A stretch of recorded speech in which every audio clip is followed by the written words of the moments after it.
Behind every technology, there is a concept. Behind every concept, there is an understanding. Welcome back to Tanmay Tech Academy. ఈరోజు మనం DNS గురించి చూద్దాం. DNS అంటే ఏంటి, దాని యొక్క యూజెస్ ఏంటి, కాంపోనెంట్స్ ఏంటి, ఇంకా రెజల్యూషన్ ప్రాసెస్ ఏంటి, డిఎన్ఎస్ రికార్డ్స్ ఏంటి అనేవి ఈ వీడియో ఎండ్ లోపల చూద్దాం. Okay, don't skip the video till the end. Let's get start. First of all ఈ డిఎన్ఎస్ అంటే ఏంటో చూద్దాం. ఇంటర్నెట్లో వెబ్సైట్ను ఓపెన్ చేయడానికి డిఎన్ఎస్ చాలా ఇంపార్టెంట్ అనమాట. డిఎన్ఎస్ లేకపోతే మనం ప్రతి ఒక్క వెబ్సైట్ యొక్క ఐపీ అడ్రస్ అనేది గుర్తు పెట్టుకోవాల్సి వచ్చేది. సో డిఎన్ఎస్ అంటే ఏంటి, ఇది ఒక ఇంటర్నెట్ యొక్క ఫోన్ బుక్ లాంటిదే. మనకి వెబ్సైట్ పేరు తెలుసు, లైక్ google.com, youtube.com, facebook.com, ఇవన్నీ డొమైన్ నేమ్స్ అనమాట. దాని యొక్క ఐపీ అడ్రసెస్ ఉన్నాయన్నమాట. కానీ కంప్యూటర్కి ఐపీ అడ్రస్సే కావాలన్నమాట. ఈ డొమైన్ నేమ్స్ అనేవి అవసరం లేదు, దానికి అర్థమున కాదు. సో google.comకి 127 ఇది ఒక ఐపీ అడ్రస్, యూట్యూబ్కి ఇంకొక ఐపీ అడ్రస్. ఓకే, ఒక్కొక్క దానికి ఒక యూనిక్ ఐపీ అడ్రస్ అనేది ఉంటుంది. ఎందుకు మనం ఈ డిఎన్ఎస్ యూజ్ చేస్తామంటే, హ్యూమన్కి అండర్స్టాండ్ కావడానికి ఐపీ అడ్రస్ని ప్రతి ఒక్క దానికి, ప్రతి ఒక్క వెబ్సైట్కి మనం ఇలా ఐపీ అడ్రస్ గుర్తుపెట్టుకోలేం. మనకి ఈజీగా గుర్తుపెట్టుకోవడానికి ఈ డిఎన్ఎస్ అనేది యూజ్ చేస్తాం. It acts like an translation between humans and computers. అంటే మనకి డొమైన్ నేమ్స్ ప్రొవైడ్ చేస్తుంది, దానికి ఐపీ అడ్రస్ ఇస్తుంది అనమాట. డిఎన్ఎస్ ట్రాన్స్లేషన్గా పనిచేస్తుంది హ్యూమన్స్కి, కంప్యూటర్స్కి. నెక్స్ట్ రియల్ లైఫ్ ఎగ్జాంపుల్ చూస్తే, మన ఫోన్లో లైక్ మామ్, డాడ్, ఫ్రెండ్ అని చాలా పేర్లు ఉంటాయి అన్నమాట, సేవ్ చేసి ఉంటాయి.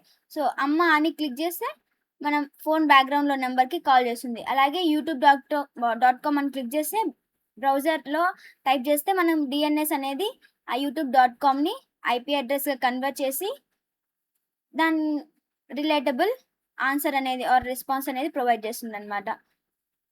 ఇందులో కాంపోనెంట్స్ ఉన్నాయి. ఏమేమి ఉన్నాయి? DNS client, resolver, root DNS, top level domain and authoritative server.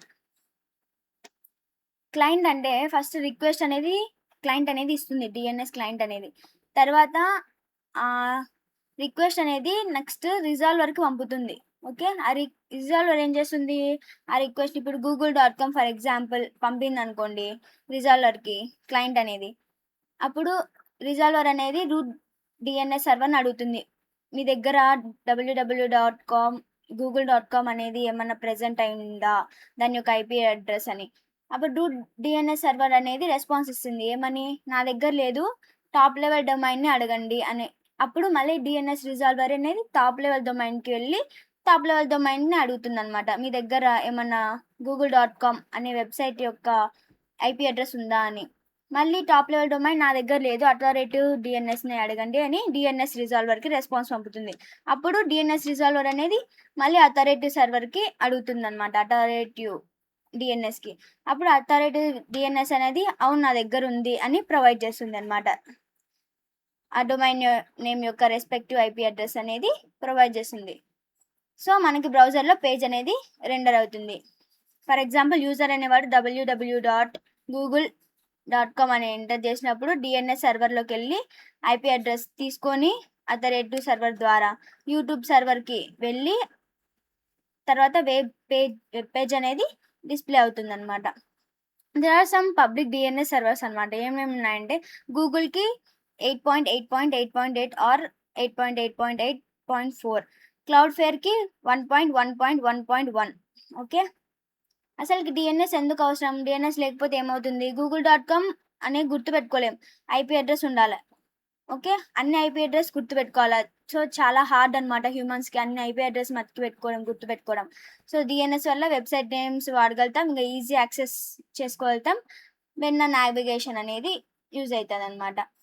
Okay, ఇది ఒక డిఎన్ఎస్ రిజల్యూషన్ ప్రాసెస్. google.com అనేది ఎంటర్ చేసిన తర్వాత ఫస్ట్ బ్రౌజర్ క్యాచ్ మెమరీలో చెక్ చేస్తుంది, అంటే ఈ వెబ్సైట్ యొక్క ఐపీ అడ్రస్ ఏమైనా ఉందో లేదో. ఒకవేళ ఉందనుకోండి ఇక్కడ రిటర్న్ అవుతుంది, నెక్స్ట్ ప్రాసెస్ అనేది ఏం జరగదు. ఇది ఇంకా కాగలేకుంటే నెక్స్ట్ ప్రాసెస్కి వెళ్తుంది, అంటే ఓఎస్ దగ్గరికి వెళ్తుంది. అప్పుడు ఓఎస్ చెక్ చేస్తుంది ఏమైనా డిఎన్ఎస్ క్యాచ్ మెమరీలో ప్రెజెంట్ అయిందా లేదా అని. డిఎన్ఎస్ క్యాచ్ మెమరీలో కూడా లేకుంటే క్వైరీ అనేది రిజాల్వర్కి వెళ్తుంది. ఓకే, నాకు ఈ ఐపీ అడ్రస్ google.com ఒక ఐపీ అడ్రస్ కావాలి అని. అప్పుడు రిజాల్వర్ అనేవాడు రూట్ సర్వర్‌ని ఆస్క్ చేస్తాడు. తర్వాత రూట్ సర్వర్ అనేది ఆస్క్ టు టీఎల్‌డీ సర్వర్ అంటుంది.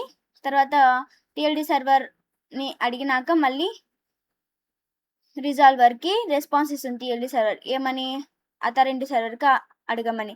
తర్వాత అథారిటీ సర్వర్ అనేవాడు ఐపీ అడ్రస్‌ని ప్రొవైడ్ చేస్తాడనమాట. తర్వాత బ్రౌజర్ అనేది సర్వర్‌కి కనెక్ట్ అవుతుంది. Updates in catch memory. Connect అయినాక ఆ యొక్క డొమైన్ నేమ్‌కి ఆ యొక్క స్పెసిఫిక్ ఐపీ అడ్రస్ అసైన్ అవుతుంది. ఓకే. అయినాక దాన్ని అప్డేట్ చేస్తాం క్యాచ్ మెమరీలో ఇది అని. ఒకవేళ అదే ఇక్కడ చెక్ చేస్తామన్నమాట ఈ స్పెసిఫిక్ దాంతో. ఓకే. అంటే డిఎన్ఎస్ క్యాచ్ మెమరీలో ఉందా, ఓఎస్ చెక్స్ డిఎన్ఎస్ క్యాచ్ ఇక్కడ ఉందో లేదో ఆ పర్టికులర్ డొమైన్ యొక్క ఐపీ అడ్రస్ అని. నెక్స్ట్ ఇప్పుడు డిఎన్ఎస్ రికార్డ్స్ అనమాట. కొన్ని డిఎన్ఎస్ రికార్డ్స్ ఉంటాయి. ఏమేమి ఉన్నాయి? ఏ ఉంది. ఓకే. ఏ అంటే డొమైన్ నేమ్స్ని IPv4గా మ్యాప్స్ చేస్తుంది. Maps domain names to IPv4 addresses. IPv4 అడ్రసెస్కి డొమైన్ నేమ్స్ మ్యాప్ చేస్తుంది. IPv6కి డొమైన్ నేమ్స్ 4 ఏ అనేది అసైన్ చేస్తుంది. దాన్నే 4 ఏ. సీ నేమ్ అంటే అలియాస్ రికార్డ్. అంటే ఇప్పుడు మనకు కూడా నేమ్స్ ఉంటాయి. ఇప్పుడు నార్మల్ మన నేమ్ లేకోకుండా ముద్దు పేరు కూడా ఉంటుంది అనమాట. So like that only see name కూడా అంటే అలియాస్ రికార్డ్ అని ఉంటుంది. ఇప్పుడు ఫర్ ఎగ్జాంపుల్ google.com అయినా కొడితే google.com అని కొడితే గూగుల్ వస్తుంది. అలాగే https google.com అని కొట్టినా కూడా google.com అనేది ఓపెన్ అవుతుంది కదా. Same like that. Okay. MX record అంటే mail server record. Next text record అంటే టెక్స్ట్ వెరిఫికేషన్ కోసం ఇది రికార్డ్ యూస్ చేస్తాం. ఎన్ఎస్ రికార్డ్ అంటే సేమ్ నేమ్ సర్వర్ రికార్డ్ అనమాట. Name server record. నేమ్స్ అనేవి సర్వర్స్కి రికార్డ్ అవుతూ ఉంటాయి. Some important points in DNS. కొన్ని ఇంపార్టెంట్ పాయింట్స్ ఉన్నాయి. ఏంటంటే డిఎన్ఎస్ యూజెస్ యూడిపి. ఎందుకు? ఇది కనెక్షన్ లెస్. ఎందుకంటే ఇప్పుడు టీసీపీ ఎప్పుడు మనకి టీసీపీ అంటే కనెక్షన్, యూడిపి అనేది కనెక్షన్ లెస్. టీసీపీ కనెక్షన్ ఎప్పుడైతే ఐపీ అడ్రస్ దాని యొక్క డెస్టినేషన్ తెలిస్తేనే కదా కనెక్షన్ అనేది ఈ డివైస్కి వెళ్ళాలి అని. ఇక్కడ మనం డిఎన్ఎస్ అనేది ఐపీ అడ్రస్ కనుక్కోనికే వితౌట్ మనం ఐపీ అడ్రస్ తెలియకపోతే ఎలా కనెక్షన్ని ప్రొవైడ్ చేస్తాం, ఎస్టాబ్లిష్ చేస్తాం. సో టిఎల్ఎస్ అనేది నాట్ టీసీపీ అనేది ఇక్కడ వర్క్ అవ్వదు.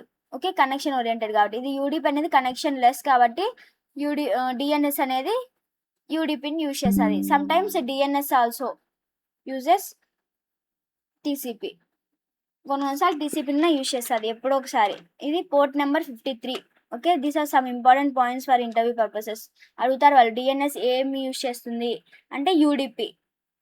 సమ్ టైమ్స్ టీసీపీ కూడా యూజ్ చేస్తుంది. దాని పోర్ట్ నెంబర్ ఎంత అంటే 53. సమ్ డిఎన్ఎస్ క్యాచింగ్ ఉన్నాయన్నమాట. Caching methods like provides previous results. ఇక్కడ చెప్పుకున్నాం కదా క్యాచ్ మెమరీలో. ఇక్కడ ఇది అప్డేట్ అయినాక మనకి ఒక వెబ్సైట్కి దానికి ఒక ఐపీ అడ్రస్ అసైన్ చేసినాక అది మళ్ళీ క్యాచ్ మెమరీలోకి పోతుందని దాన్నే ఇక్కడ డిఎన్ఎస్ క్యాచింగ్ అంటాం. Provides previous results. Forward lookup ఉంది, రివర్స్ లుక్అప్ ఉంది. ఫార్వర్డ్ లుక్అప్ అంటే డొమైన్ నేమ్స్ ఇంటూ ఐపీ అడ్రస్గా కన్వర్ట్ చేయడం. రివర్స్ లుక్అప్ అంటే ఐపీ అడ్రస్ని డొమైన్స్ నేమ్గా కన్వర్ట్ చేయడం. డిఎన్ఎస్ ఎర్రర్స్ ఉన్నాయి. ఎన్ఎక్స్ అంటే ఒకవేళ డొమైన్ అనేది ఎగ్జిస్ట్ కాకపోతే domain name not exist. Okay. Next DNS not responding. Time out అంటే ఈ ప్రాసెస్ యొక్క టైం అనేది చాలా లేట్గా అయితే ప్రాసెస్ దాన్ని టైమ్ అవుట్ అంటాం. Next DNS spoofing. Next DNS cache poisoning, DNS security. These are the some security purpose things of DNS. ఈ డిఎన్ఎస్ స్పూఫింగ్ అంటే అటాకర్ అనేవాడు ఫేక్ డిఎన్ఎస్ రిప్లైస్ అనేది పంపుతాడనమాట. దాన్ని డిఎన్ఎస్ స్పూఫింగ్ అంటాం. క్యాచ్ పాయిజనింగ్ అంటే క్యాచ్ మెమరీలో తప్పుగా అంటే ఫేక్ ఎంట్రీస్ ఉంటాయి కదా అవి క్యాచ్లోకి వెళ్ళిపోతాయి. దాన్నే డిఎన్ఎస్ క్యాచ్ పాయిజనింగ్ అంటాం. డిఎన్ఎస్ సెక్యూరిటీ అంటే డిఎన్ఎస్ సెక్ అంటే సెక్యూరిటీని ప్రొవైడ్ చేస్తుంది. So this is the topic for DNS. I think మీకు క్లారిటీ వచ్చింది అనుకుంటున్నా. డిఎన్ఎస్ అంటే ఏంటి, దాని యొక్క యూజెస్ ఏంటి, వర్కింగ్ ఏంటి, ఎందుకు యూజ్ చేస్తాం, దీని యొక్క పోర్ట్ నెంబర్ ఏంటి, ఏ కనెక్షన్ ఓరియంటెడ్ యూజ్ చేస్తుందా, కనెక్షన్ లెస్ ఓరియంటెడ్ యూజ్ చేస్తుందా అనేది. ఓకే. బ్రీఫ్గా చెప్పాలంటే డిఎన్ఎస్ అనేది ఒక ఇంటర్నెట్ ఫోన్ బుక్ అనమాట. మనకి నేమ్స్ ఫోన్లో ఎలా సేవ్ చేసుకుంటామో ప్రతి ఒక్కటి నెంబర్ గుర్తుపెట్టుకోకుండా ఇది కూడా అలాగనమాట. ప్రతి ఒక్కటి ఐపీ అడ్రస్ గుర్తుపెట్టుకోకుండా మనకి డొమైన్ నేమ్స్ అనేవి ఉన్నాయన్నమాట. అంటే ఐపీ అడ్రసెస్ డొమైన్ నేమ్స్ని ఐపీ అడ్రస్గా మార్చే ఒక సిస్టమ్ని డిఎన్ఎస్ అంటాం. ఓకే, సో మీకు ఈ వీడియో అర్థమైందని అనుకుంటున్నా. If you understand this video please like, share and subscribe to my channel Tanmay Tech Academy. And remember, every concept you learn today becomes your strength tomorrow. So keep learning, keep growing. I will see you in the next video. This is Tanmay signing off.